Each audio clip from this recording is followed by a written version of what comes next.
Hello দর্শক ভাই বোনেরা, তো সবাইকে আসসালামু আলাইকুম। সবাই কেমন আছেন? তো আশা করি অনেক ভালো আছেন, আমিও ভালো আছি। তো আজকে একটা গল্প বলবো, একদম বাস্তবের মতন গল্পটা আমি তুলে ধরবো। তো আপনারা অবশ্যই মনোযোগ সহকারে গল্পটা শুনবেন। পুরোটা গল্প শোনার পরে ভালো লাগবে আশা করি। তো একটুখানি শুনে আবার উপরে ধাক্কা মারবেন, তাহলে মজা পাবেন না। পুরোটা গল্প শুনবেন, ভালো হবে। তো শুরু করলাম আমার সেই গল্পটা, আপনারা শুনতে থাকুন। তো আমার স্কুল জীবনে, এটা আমার স্কুল জীবনের গল্প। তো স্কুল জীবনে আমি একটা প্রেম করতাম। ছেলেটা এত সুন্দর, এত স্মার্ট, এত লম্বা চূড়া, দেখার মতন একটা ছেলে, হাজারের মধ্যে একজন। তার যে কোনো মেয়ে দেখলে পাগল হয়ে যেত। তো সে আমাকে বলতেছে যে সে প্রতিদিনই আমার স্কুলের সামনে এসে আমার সাথে দেখা করতো, কিন্তু কথা বলতে পারতো না। এভাবে দেখা, সামনাসামনি দেখা হতো, কথা বলতে পারতো না। তো আমি ছেলেটাকে পছন্দ করলাম, ছেলেটা আমাকে পছন্দ করলো। তো হঠাৎ করে ছেলেটা আমাকে বলতেছে যে তোমার সাথে আমি দেখা করবো। তারপরে আমি বলছি আমি তো দেখা করতে পারবো না। তো আমার আব্বু আম্মু জানতে পারলো আমার মারবে। তারপরে সে কি করলো, বলতেছে যে আচ্ছা ঠিক আছে, সমস্যা নেই। তারপরে সে আমাকে অনেকভাবে, অনেক বিভিন্ন ভাবে অনেক কিছু বললো, কথাবার্তা বললো, অনেক পটাইলো। তারপরেও তার সাথে আমি দেখা করিনি। তারপরে এইভাবে এইভাবে প্রতিদিন দেখা সাক্ষাৎ হতে হতে সে আমাকে বলতেছে আমাকে বিয়ে করবে, আমাকে বিয়ে করবে। তারপর আমি বললাম যে এখন আমি বিয়ে করব না, কারণ আমি এসএসসি পরীক্ষা দিছি, আইএ পাস করব, তারপরে একটা চিন্তা ধারণা করা যাবে। তারপর সে বলতেছে যে না শোনো, আমি একটা কথা বলি, তোমাকে আমি বিয়ে করব, বিয়ে করে রাইখা দিব। তারপরে তুমি আইএ পাস করার পরে তোমাকে আমি বাড়িতে উঠাবো। তারপরে আমি বললাম যে না, এখন বিয়ে করা যাবে না, এখন আমি লেখাপড়া করতেছি, অসম্ভব, বিয়ে করবো না।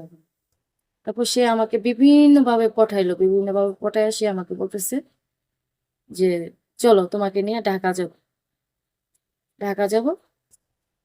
তো সেখানে গিয়ে আমরা বিয়ে করব, বিয়ে করে আমরা বাড়িতে, তোমার বাড়িতে আমি তোমাকে পাঠিয়ে দিব, আমি আমার বাড়িতে চলে যাবো। তারপরে তুমি আইএ পাস করার পরে তোমাকে আমি আমার বাড়িতে উঠাবো। তারপর অনেকভাবে অনেক কিছু বইলে আমাকে পটায় সে ঢাকা নিয়ে গেল আমাকে। ঢাকা নিয়ে আসার পরে সে একটা গেস্ট হাউসে উঠলো আমাকে নিয়ে। যে গেস্ট হাউসে আমরা উঠছি, ওই গেস্ট হাউসে ম্যানেজারে আমাদের দুজনে সই সিগনেচার নিছে। সই সিগনেচার নেওয়ার পরে তারপর সে আমাকে বলল যে আমরা আজকে বিয়ে করব। তো আজকে বিয়ে করব, তোমাকে বিয়ে করে তোমাকে বাড়িতে পাঠিয়ে দেবো, আর আমি আমার বাড়িতে চলে যাবো। তুমি যখন আয় ফাঁস করবে তখন তোমার আমার বাড়িতে উঠাবো। তারপরে আমি বলছি যে আচ্ছা।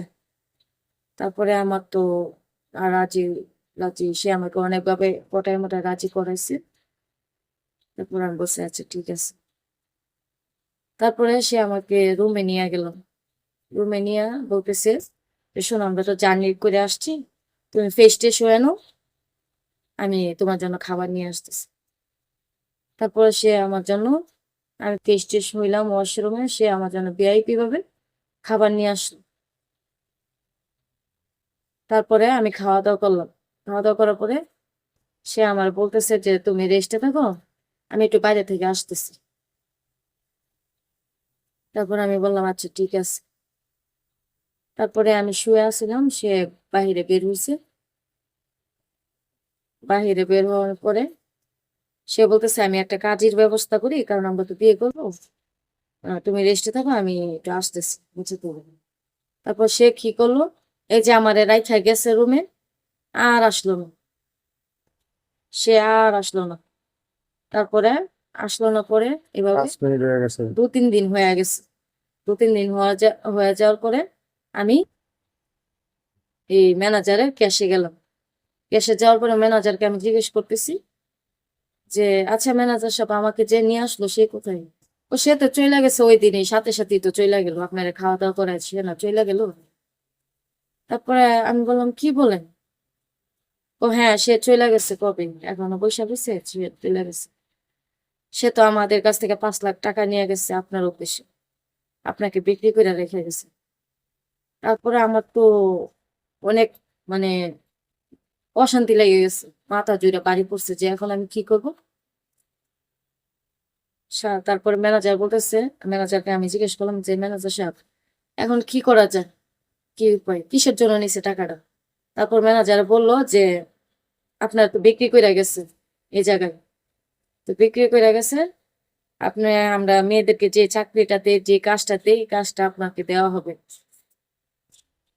তো আমি আবার ওই এই কথা শুই না, আমি ওরে ফোন দিতেছি কিন্তু ফোন ধরেন, নাম্বার বন্ধ, গাড়িটা নাম্বার বন্ধ করে দিচ্ছে। তারপরে ওইদিকে তো আমি ঢাকা শহর কিছু চিনিও না, কারে কি জিজ্ঞেস করবো, কারে কি বলবো। তারপর ম্যানেজার বলতেছে 5 লাখ টাকা বিক্রি করে গেছে। তো আপনি এক কাজ করতে পারেন, আপনার একটাই উপায়, যদি আপনি এরকম এরকম কাজ করেন বা যেটা যেটাকে বলে দেহ ব্যবসা, যদি এই কাজগুলো করেন তাহলে আপনার 10 লাখ টাকা সুদ হয়ে যাবে। তো আর যদি আপনি যে চলে যাইতেছেন তাহলে 10 লাখ টাকা দিয়ে এখান থেকে তারপর যাইতে হবে। তারপরে ম্যানেজার বলতেছে, ম্যানেজারকে আমি বললাম যে ম্যানেজার সাহেব আমার এই 1 সপ্তাহ সময় দেন হাতে, আমি দেখি টাকার ব্যবস্থা করতে পারি কিনা। তবে ম্যানেজার বলে আচ্ছা ঠিক আছে, আপনাকে 1 সপ্তাহ সময় দেওয়া হবে, কারণ আমি এই কাজ করতে পারবো না, অসম্ভব। তারপর ম্যানেজার আমাকে সময় দিল। পরে ম্যানেজার বলতেছে শুনেন আর একটা উপায় আছে, যে আপনাকে তো লোকজন দেখতে আসবে। তারপর আমি বললাম যে আচ্ছা ঠিক আছে, লোকজন দেখতে আসবে, আমাকে দেখাবেন, কোনো সমস্যা নাই, আপনি দেখাবেন, দেখালে তো